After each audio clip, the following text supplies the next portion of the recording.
In a courtroom filled with tension, 19-year-old Mr. Jackson and 17-year-old Corey Carter face the consequences of their actions, not just for the crimes they're accused of, but for their behavior behind bars. For these young men, the path to redemption is narrowing with every poor decision they make. Let's see how their day in court unfolds.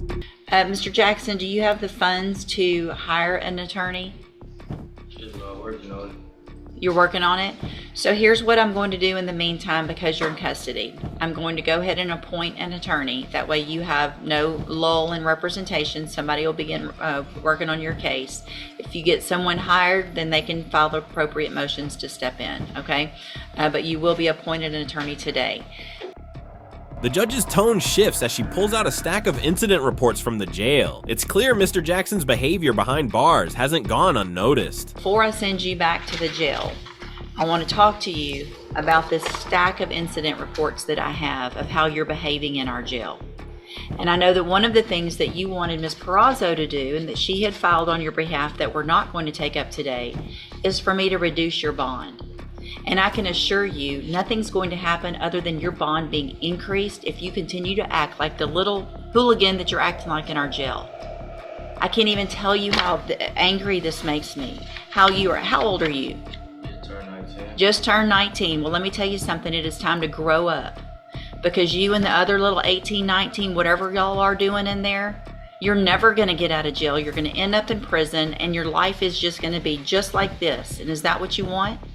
It's not, is it? Cussing at the correctional officers, laying in bed because you don't want to get up, staying up late because you know when you get to sleep late? When you're at home because you're not in jail for violating the law. That's when you get to sleep late. That's when you get to make your own decisions. You don't get to make those decisions right now. And I get a report every single time you're acting up. And you're going to keep coming in front of me with another lawyer. And it's the same thing. The DA knows about these, and if you think that's going to make them want to be nice and offer you some great deal on your case, it's not. All it's going to make everybody want to do is something worse to you.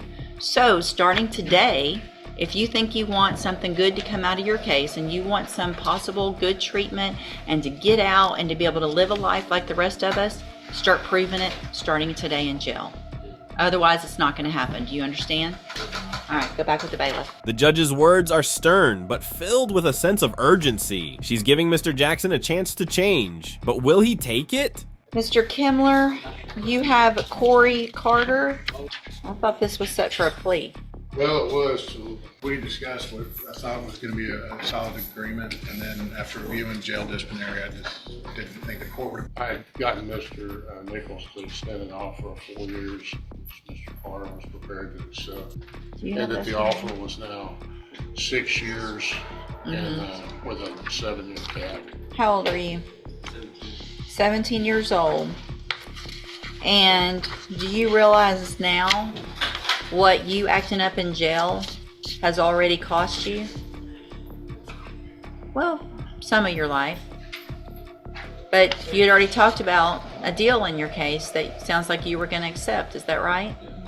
And because you can't behave and follow the rules in jail, and I get those reports, and the district attorney's office gets those reports, and your attorney gets those reports, they decided you don't deserve that, and I don't disagree with them. So here's what happens now. If your case goes to trial, and I'm going to go through some things in a few minutes about that, and you get found guilty in that trial, that jury can also hear all of those reports, every last one of them. And if you think this man right here ain't going to bring those in and show that jury why you don't deserve any mercy or whatever, he's going to do it. I would if I were him. So if you're going to be in front of a jury, or you're going to be in front of the judge, or someone who's deciding what happens to your life, you might ought to change what you're doing in that jail. The judge doesn't mince words. She's seen too many young men throw away their futures because they couldn't follow the rules. Corey's charges are serious: deadly conduct by discharging a firearm, and his prior juvenile felony conviction could enhance his punishment to a second-degree felony, carrying a sentence of up to 20 years. So, Mr. Carter, what that means is that if you go to trial and a jury finds you guilty, it can sentence you anywhere in the range of punishment of a second-degree felony instead of a third, which is between 2 years and up to 20 years in prison. Do you understand? You've signed with Mr. Kimler that shows that the district attorney's made an offer, if you wanted to enter a plea of guilty, for a 6-year term in prison or for a 7-year cap to me. You have every right to reject that offer and have your case set for trial. We've talked about all that. Do you want to reject that offer and have a jury decide? Okay, then we'll get your case set on the trial docket as quickly as we can. Again, don't get over there and forget what I told you today. It's very important. Do you understand? As Corey is led back to jail, the weight of his decision hangs in the air. The judge's warning echoes: if you want something good to come out of your case, start proving it.